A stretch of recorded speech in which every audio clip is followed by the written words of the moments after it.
What's good? This is JVB, and I represent SPD because that's my shit. And it's also sportsperdiem.com. And today I'm talking about the UFC, specifically the UFC heavyweight title picture. So after being flagged by USADA, then after months of pussyfooting, finally going into the USADA pool to serve your suspension. Now here you are. I'm guessing the suspension is officially over or damn near officially over. But then you retire. And the guy that I'm talking about, of course, is none other than Brock Lesnar. So Brock Lesnar retires from the UFC in mixed martial arts, all but canceling the big money fight between him and Daniel Cormier, which was hyped up when DC defeated Stipe Miocic. Brock was in the building and he got into the octagon after the fight. And it led to both guys doing a little pro wrestling angle, you know, Brock Lesnar being the professional wrestler from the WWE and DC being a big fan of the WWE and professional wrestling. So they had a little back and forth promo and everybody thought that, okay, this is going to happen. We're going to see DC and Brock Lesnar in the imminent future. Well, I guess that shit ain't going to happen, right? So allegedly, the reason why Brock Lesnar retired is because he wants to get paid. Because remember that the UFC and ESPN made the deal that you can only purchase pay-per-views through the ESPN Plus app. That's the only way to legally watch a UFC pay-per-view is to watch it through the app. At least here in North America. That's the only way you can watch UFC pay-per-views legally. And not only that, but ESPN is paying the UFC a couple of more dollar signs to have those exclusive rights, which means the UFC isn't depending on stars anymore. They don't need Conor McGregor or Ronda Rousey or Brock Lesnar like they did 2, 3, 4, 5 years ago. Hell, even last year.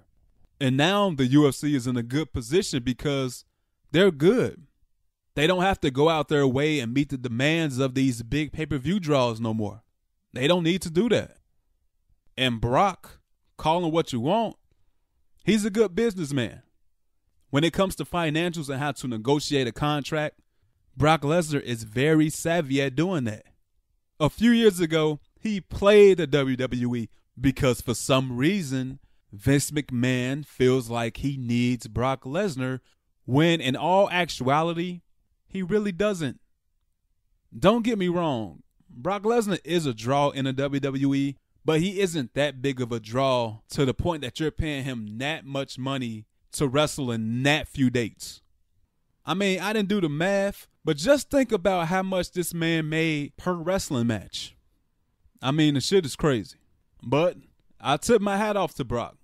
He is a savvy businessman, and more times than not, he gets what he wants. But apparently in this situation, he didn't get what he wanted. So he said, fuck it. I can make a few more million before I retire from the WWE. Why not? Easy money. But out goes Brock. In comes Stipe. I mean, damn. Damn, DC. If it's somebody that I actually feel sorry for, it's Daniel Cormier. This man wanted that Brock fight so fucking badly. This was going to be DC's biggest payday in his final fight of his career. And besides the payday, and what potentially is your last fight of your mixed martial arts career, who would you rather fight? Brock or Stipe? Well, if you said Brock Lesnar, then you are correct.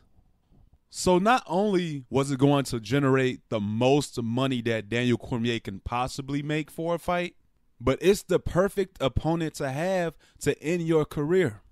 A much easier fight than fighting Stipe again, especially after you just knocked the man out and the man has been fucking possessed and getting his rematch and getting his title back. As for Stipe, boy, are you lucky. Because after you lost at UFC 226 last July, you went on record and said that you would not fight anyone else if their name was not Daniel Cormier and they were not the UFC heavyweight champion because you wanted your title back. But obviously, DC had other things in mind. He wanted the big, mega, easy fight with Brock Lesnar. That's easy money. Much easier money and a little bit less money than running it back with you, Stipe Miocic. But the MMA guys did you a favor. They said, Stipe, patience is a virtue.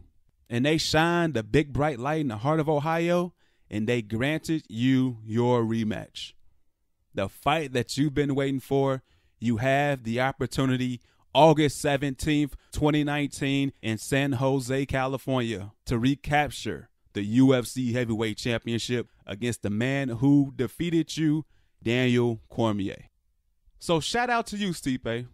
You made a declaration. You said you would not fight anybody else if their name was not Daniel Cormier because you wanted your heavyweight title back. And guess what? Now that Brock has, quote unquote, retired, you'll be granted your rematch. There's no doubt since UFC 226 that Stipe is a man possessed. He doesn't care about anybody's retirement, anybody's farewell fight, whether or not it's in the enemy's backyard. He doesn't care. He's looking to return that receipt on Daniel Cormier. That's all he's been focused on.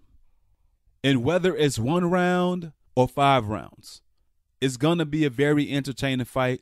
It's going to be a very high-level fight between perhaps the 2 greatest heavyweights in mixed martial arts history.